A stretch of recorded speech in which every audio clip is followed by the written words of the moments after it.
Hello and welcome back to Automotive Tales. On today's episode we are going to a racetrack in the east of Belgium, but not this one.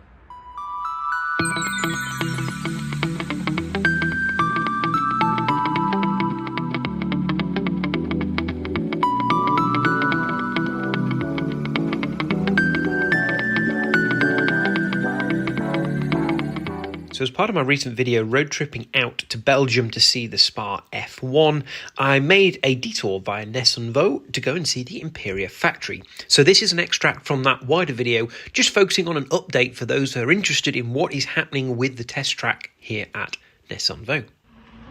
So, you've probably guessed, we are going to see the F1 at Spa-Francorchamps in the east of Belgium.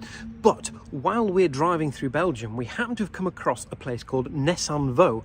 And you might recognise what's written above that door there. This is not an imperial palace, but this is the original home of a motorcar manufacturer called Imperia.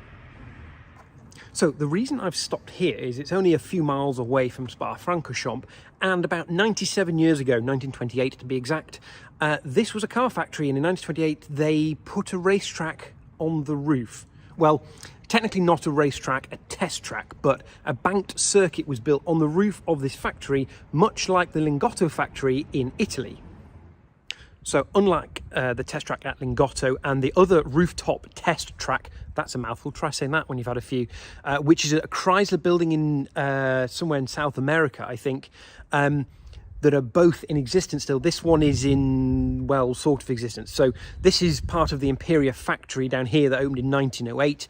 It actually took over from a previous manufacturer, it was an arms maker, that then made the first hybrid electric petrol vehicle back in 1906, I think. So very bizarre. But what's left of the track is sort of over here. So I'll go and put the 360 camera up and show you what's going on. The only way we're going to get to see this is if I put my camera through this gate, because there is no access to this site whatsoever, and I am not on trespassing, but hopefully if the camera's in the right spot you can just about make out the track over there between the trees.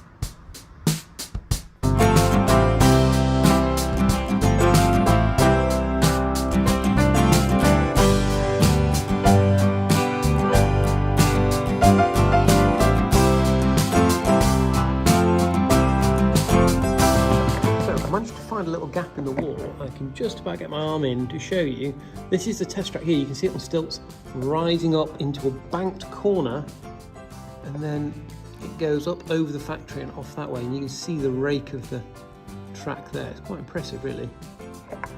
So if you're thinking, John, where on earth did you drag up this really random bit of history? Well, actually, there's an amazing video on a channel called The Tim Traveller, which if you haven't seen it, I'd suggest you go and see, and I will put a link up in the top of the screen somewhere here, so you can go check out his fabulous video on rooftop test tracks, because he's the European expert on these sorts of things, apparently.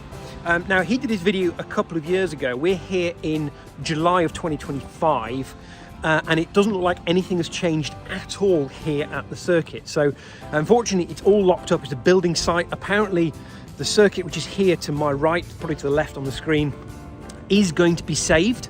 It's going to be preserved, but the rest of the site is going to be turned into houses, sadly.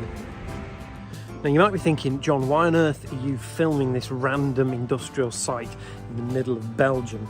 Well, I thought as we're coming to a historic race circuit, I would come and find another piece of historic automobilia. Now, I believe there used to be a museum to the car manufacturer Imperia in the village here in Nessonvaux, but apparently some floods at the river, which is just inside of the factory here, caused it to close a few years ago, and nothing has happened since. So here's hoping eventually there will be something here to celebrate this when they restore the racetrack. But given it was so close to our journey, I thought it would be mad not to come and have a look. Right, history lesson over. Next stop, Spa.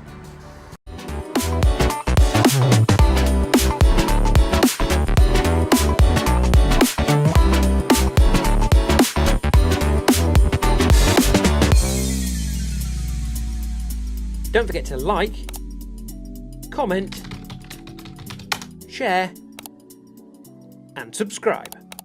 Thank you for watching.